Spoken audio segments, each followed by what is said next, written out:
جاي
لك يا شويه اكل ويجي حالته مرعبه، اقفلي يا ست الميه شويه عشان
Alors, bonjour tout le monde.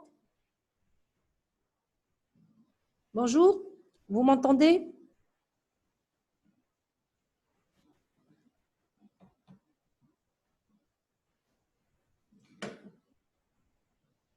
Est-ce que vous m'entendez, s'il vous plaît? Très bien. Oui. OK. Donc, on va commencer un cours qui est très, très important. Voilà, c'est la physiopathologie des allergies. Vous savez que les allergies, l'allergie est une pathologie qui est vraiment très, très fréquente de nos jours. Et cette fréquence, elle est de plus en plus, c'est-à-dire importante avec les années, et elle a plusieurs facteurs de risque, donc qui ne nous intéressent pas actuellement. Donc, on va commencer par des généralités sur les allergies. Donc, les allergies sont une réponse immunitaire anormale. Lorsque cette réponse immunitaire est anormale, on peut faire face à des phénomènes d'hypersensibilité. Cette hypersensibilité peut être soit une allergie, soit une intolérance. Et on va voir les définitions par la suite d'une intolérance, d'une hypersensibilité et la différence entre hypersensibilité et allergie.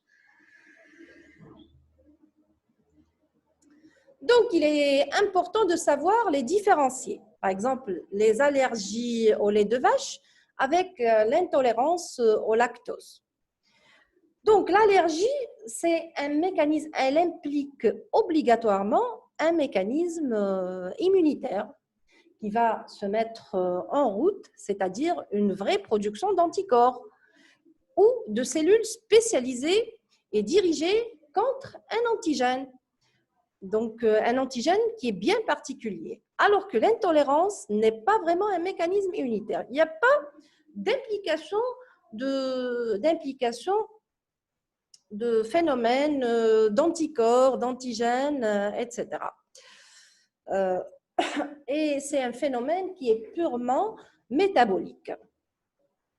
Parmi les allergies, on a les allergies IgE dépendantes, qui sont des allergies classiques, hein, et c'est les allergies de type 1. On va voir dans la classification de Gell-Coombs.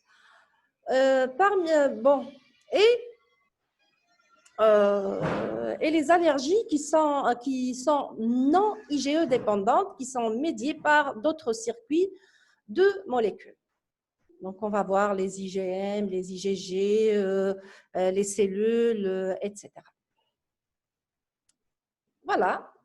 Et classiquement, une réponse normale à l'introduction d'un antigène, une molécule protéique, n'importe quel antigène, va favoriser l'élimination de cet antigène. Alors qu'une réponse immunitaire, qui est une réponse anormale et excessive à une substance étrangère qui est l'antigène, la réponse anormale va donner ce qu'on appelle une hypersensibilité. Donc, on aura, s'il y a une reconnaissance spécifique par le système immunitaire, c'est une allergie. Donc, et on va différencier ça en allergie IgE dépendante et allergie non IgE dépendante. Si dans cette hypersensibilité, il n'y a pas de reconnaissance spécifique par le système immunitaire, là, on est devant une intolérance. Est-ce que là, c'est clair jusqu'à présent? Je vous écoute. Est-ce que c'est clair? Oui. Oui, madame.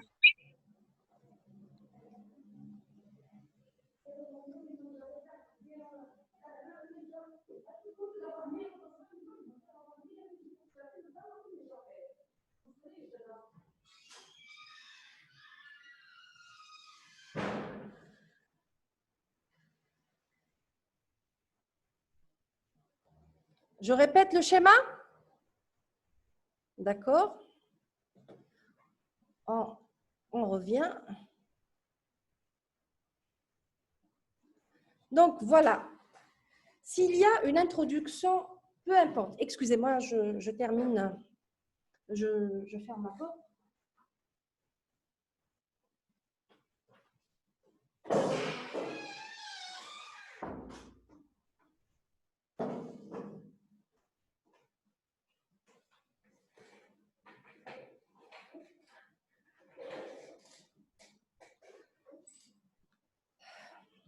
Vous voulez qu'on répète? Hein? Il est quelle Oui, heure? s'il vous plaît. Il est 13h02. Il est 13h02 et on n'a rien raté. On continue. Très bien. Donc, vous avez dit tout à l'heure, vous m'avez demandé de reprendre le schéma.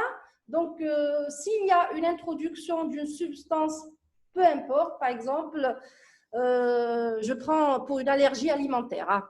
Une allergie alimentaire, vous mangez des cacahuètes, ensuite, bon, il y aura une absorption, etc., de cet acide arachidonique qui est contenu dans les cacahuètes, etc. Donc, une réponse normale ne va pas le considérer comme étant un antigène. Et donc, il y aura une élimination. Si la réponse, elle devient anormale, à ce moment-là, on est devant une hypersensibilité. Hein? Donc, si il y a une implication du système immunitaire, c'est une allergie. S'il n'y a pas d'implication du système immunitaire, c'est une intolérance. Hein? Dans les allergies, il y a des allergies qui sont IgE dépendantes, et on va voir. Ça c'est une classification. En général, c'est l'anaphylaxie. Hein? Et les allergies qui ne sont pas IgE dépendantes. OK? On aura ça dans les classifications qu'on verra tout à l'heure. Je voudrais vous donner quelque chose, un peu d'épidémiologie, des allergies. Donc, ces allergies, elles sont de plus en plus importantes. Hein, dans les pays développés, industrialisés. Dans l'OMS, l'Organisation mondiale de la santé, hein, elle devient 2 fois plus importante à 30 ans et elle occupe le 4e rang des maladies chroniques. Hein. Je pense qu'il n'y a pas quelqu'un qui n'a pas dans la famille ou qui ne connaît pas ou qui n'est pas déjà allergique. 25% des personnes en souffrent aujourd'hui. D'ici 2050, c'est-à-dire dans 30 ans, on aura 1 personne sur 2 qui est allergique. Pour les rhinites allergiques, 25% de la population, 7% chez les enfants, 14% chez l'adolescent. L'asthme, sa prévalence est de 10% et il y a 1500 décès par an, hein, surtout par asthme aigu grave ou exacerbation, on appelle ça actuellement exacerbation aiguë d'asthme, pour 1 million d'hospitalisations. Il y a les dermatites atopiques, dont la prévalence est de 15 à 20% en Europe du Nord et en France, et 8% des enfants de 6 ans, 5% des adultes. Les allergies alimentaires, il y en a beaucoup. L'incidence est de 19% à l'âge de 1 an, 27% à l'âge de 3 ans et 8% à 6 ans. Et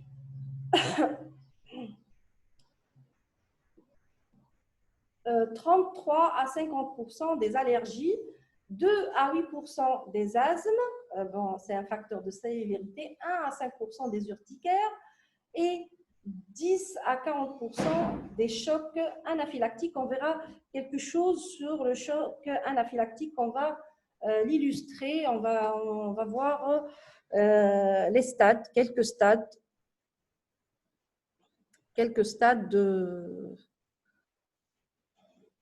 Enfin, les 4 stades du choc anaphylactique, hein, ou de l'anaphylaxie. Je ne vois pas bien ici.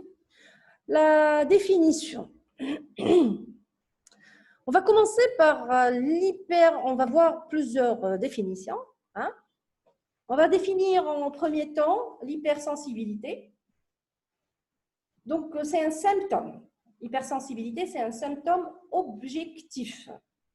Objectif, reproductible, qui se répète. Initié par un stimuli défini à des doses tolérées par des individus sains. Donc, il y a les hypersensibilités allergiques, et donc il y a un mécanisme immunologique, il y a des IgE, des cellules ou des autres anticorps qui vont intervenir, des cellules immunitaires. Il y a les hypersensibilités non allergiques et dont le mécanisme immunologique est exclu. Il n'y a pas de mécanisme immunologique qui intervient. On l'a vu déjà pour les hypersensibilités, on les a départagées, hein, comme vous voyez, hypersensibilité allergique et hypersensibilité non allergique. Pour les hypersensibilités allergiques, on a celles qui sont médiées par les IgE et celles qui ne sont pas médiées par les IgE. Hein? Celles qui sont médiées par les IgE sont les non atopiques, là où il n'y a pas de terrain d'atopie. Il n'y a pas de terrain d'allergie chez le sujet. Hein? Je prends un exemple, l'exemple des piqûres d'insectes, hein? Piqûre d'araignée ou une piqûre d'abeille. Hein? Les helminths, vous connaissez, vous avez déjà vu, des médicaments. Et celles qui sont médiées par les IgE, chez les personnes qui sont atopiques, qui présentent un terrain d'atopie, un terrain de prédisposition à l'allergie, tel qu'on a les rhinites allergiques, l'asthme, les allergies alimentaires, les allergies professionnelles et beaucoup d'autres types d'allergies cutanées, tout ce que vous voulez, eczéma, comme vous voulez. Donc, ensuite, il y a les hypersensibilités allergiques qui ne sont pas médiées par les IgE. Et donc, on a les lymphocytes, hein, celles qui sont médiées par les lymphocytes, les éosinophiles, les IgE et autres, tels que, il y a les lymphocytes, il y a d'autres cellules,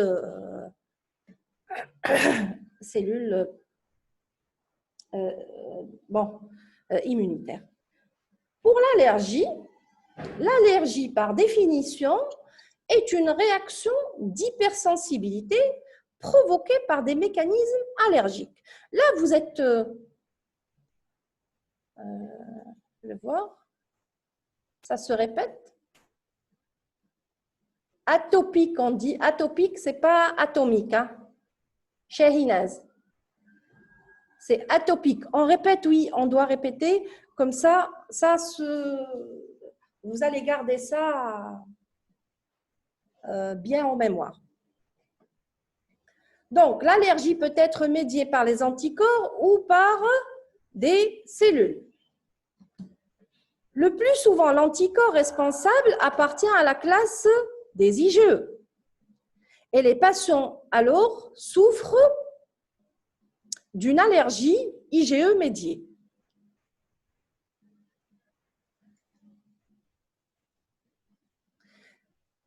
C'est quoi atopique? On va voir. Il y a une définition de l'atopie.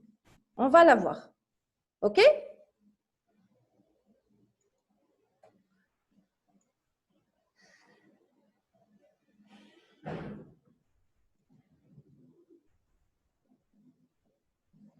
On va voir l'atopie, qu'est-ce que ça veut dire.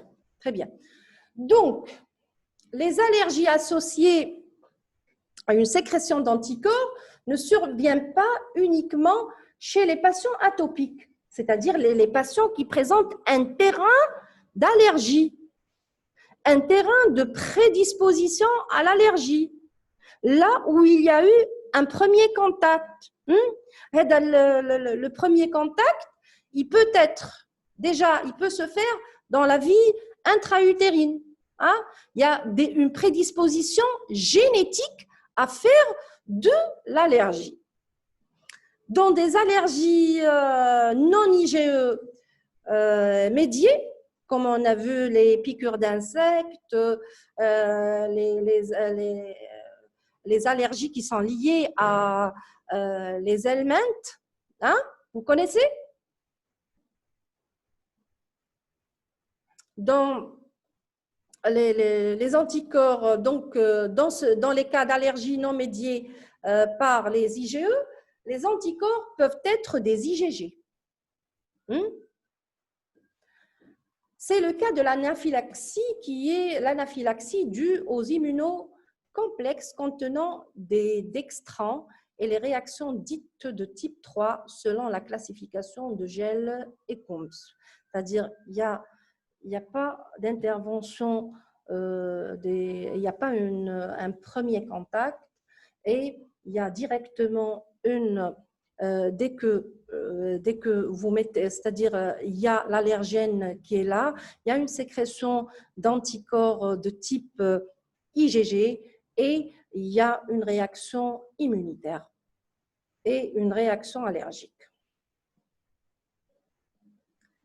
La classification, c'est la classification de Gell et Combs.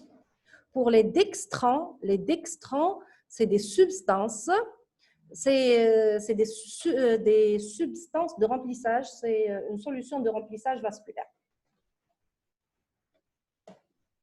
Et elle est très allergisante.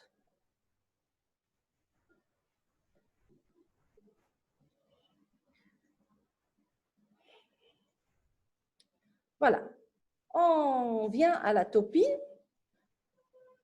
L'atopie est une prédisposition personnelle et ou familiale qui se manifeste le plus souvent durant l'enfance ou l'adolescence à devenir sensibilisé à un produit, à produire des anticorps IgE spécifiques en réponse à une exposition naturelle à des allergènes. Vous avez dans la famille, par exemple, le papa qui est allergique, d'accord, à une substance X. Ou,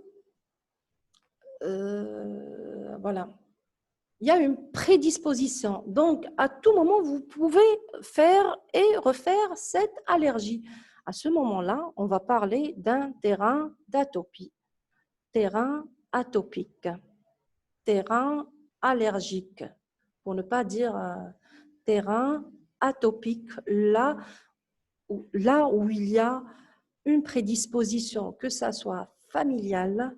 Je dis que j'ai une prédisposition atopique parce que ma mère et mon père, ils sont allergiques à une substance X ou Y. Par exemple, elle est allergique, ma mère, aux pommes ou au miel, etc. Donc, il y a un terrain atopique familial. Et donc, il y a une prédisposition à faire de l'allergie. Vous êtes prédisposé à faire de l'allergie. Parce que parmi les facteurs de risque, il y a des facteurs de risque qui sont génétiques.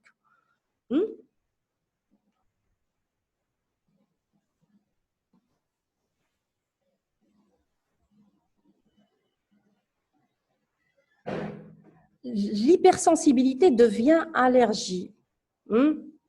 Et pas le contraire. Donc, Gell, vous voulez que j'écrive Gell et Combs. Voilà.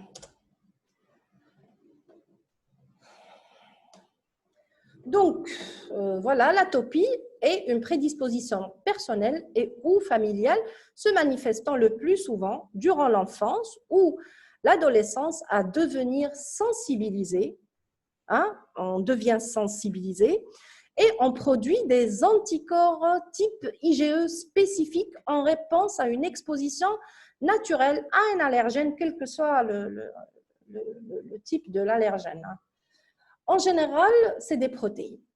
En conséquence de quoi, de tels individus peuvent développer des symptômes typiques, par exemple d'asthme, de rhinopharyngite, de conjonctivite ou d'eczéma. Donc, chez les parents qui sont asthmatiques ou là, des enfants qui ont un terrain d'atopie, hein, au jeune âge, ils peuvent devenir asthmatiques, ils peuvent ils peuvent présenter des rhinites allergiques, hein, des conjonctivites allergiques ou un eczéma.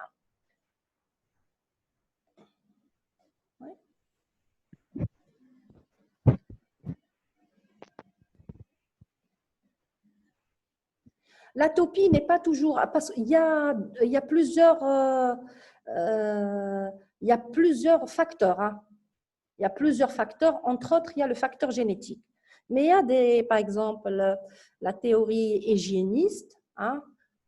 Il y a plusieurs théories qui expliquent l'atopie et l'allergie et l'apparition du terrain atopique.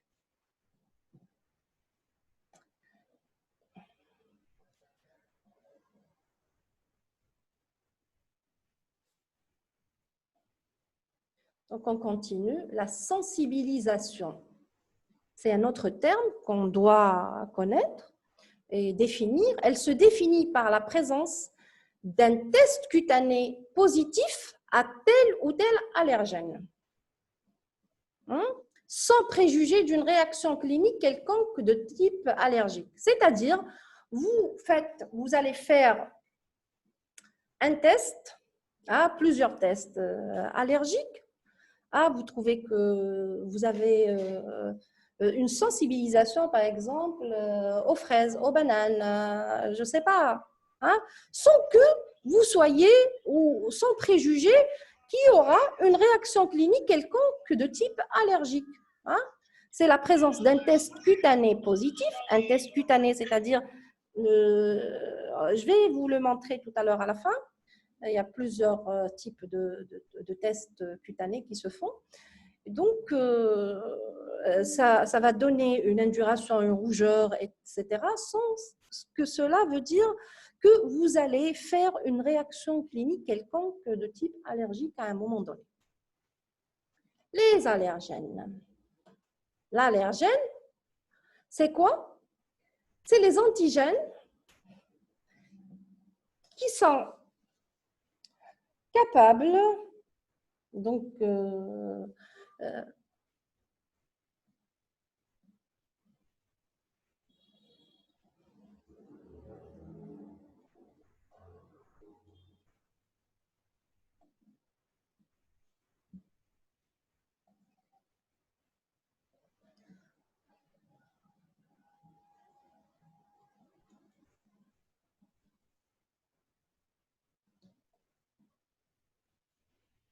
vous m'entendez là? Oui. Est-ce que vous m'entendez, s'il vous plaît? Oui, madame. Oui, madame.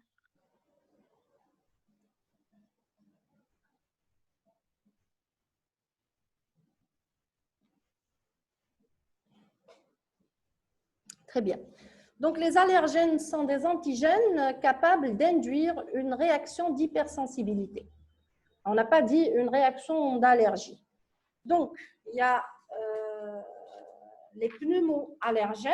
Les pneumoallergènes, ils sont aéroportés ou ils sont inhalés par les bronches et le nez et ils peuvent induire des signes. Ils peuvent induire des signes de conjonctivite, de rhinite, d'asthme, etc. Et même de conjonctivite. On peut avoir, avec certains pneumoallergènes, une conjonctivite allergique. Ensuite, il y a les trophallergènes. C'est les allergènes alimentaires. Donc, ils vont donner des signes digestifs et parfois des signes respiratoires ou même urticaires et anaphylaxie, une réaction généralisée. L'anaphylaxie, c'est la réaction généralisée. Il y a les allergènes professionnels. Les allergènes professionnels, ils sont inhalés dans le milieu professionnel, c'est-à-dire au travail.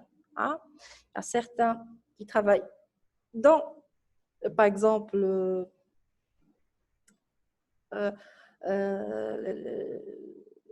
je prends l'exemple l'eau de Javel, hein, les parfumeries, etc. Et donc, certains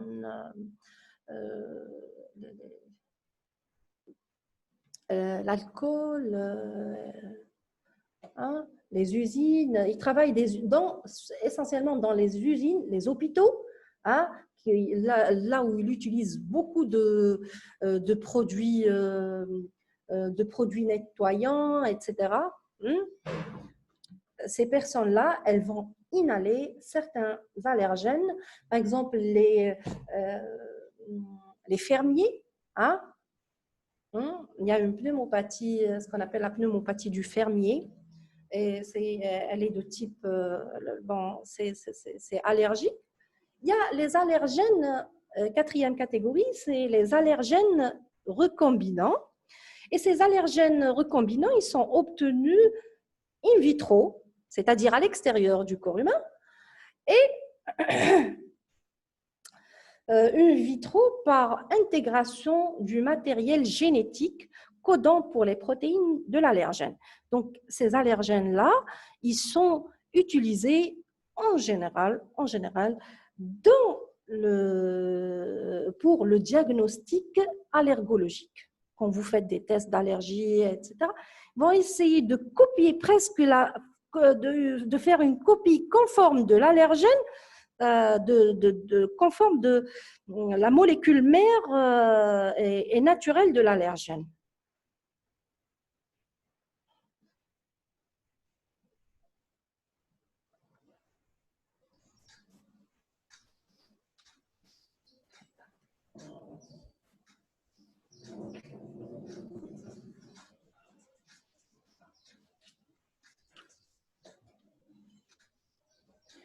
Voilà la classification physiopathologique.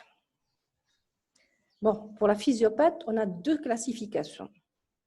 Il y a la classification de Gell et Coombs, elle date de 1963. Elle classe les réactions allergiques en 4. Donc, il y a la classe 1, 2, 3 et 4. En fonction de l'effecteur, du délai, hein, de la réaction allergique, des cellules impliquées et des médiateurs. Donc, pour la plus importante pour nous, c'est la classe 1. Hein?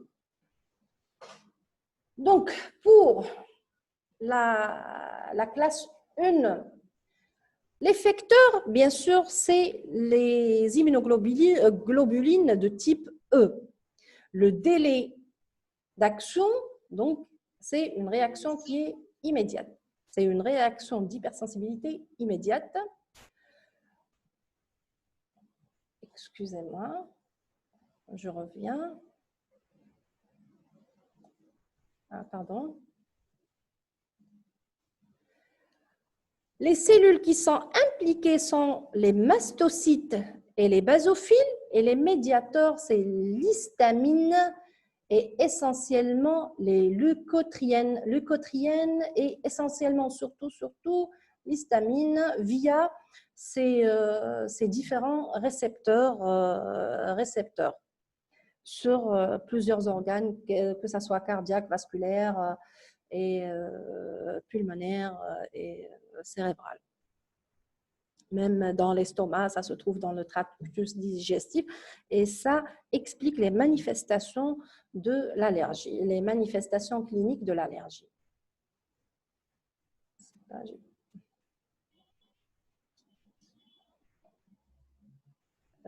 Excusez-moi. L'hypersensibilité donne...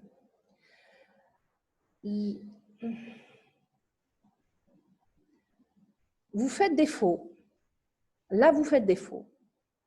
Donc, pour l'hypersensibilité, hein, l'hypersensibilité, on va avancer dans le cours et vous allez comprendre mieux. Hein.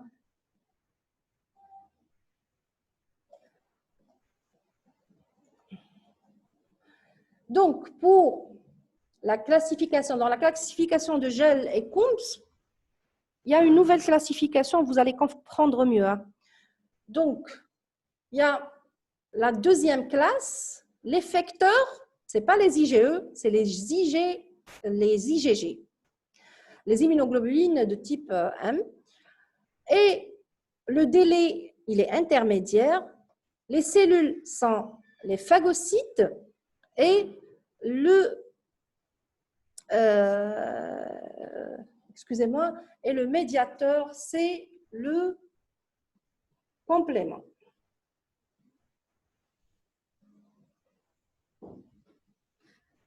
Dans l'hypersensibilité de type 3,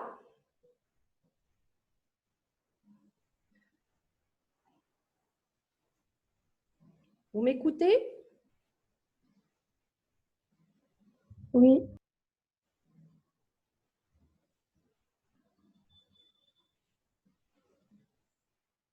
Donc, les manifestations, on pourra avoir un urticaire chronique, etc.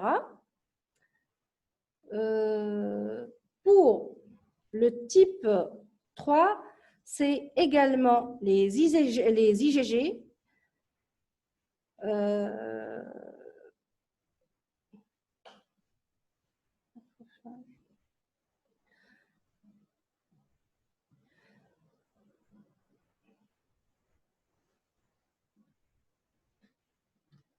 Entendez?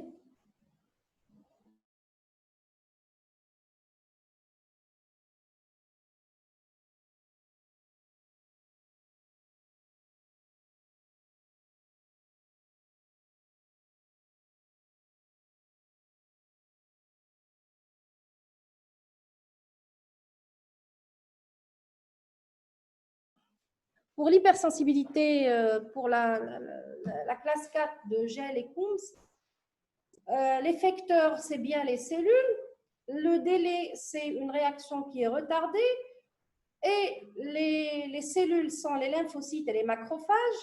Et les médiateurs, c'est les cytokines pro-inflammatoires.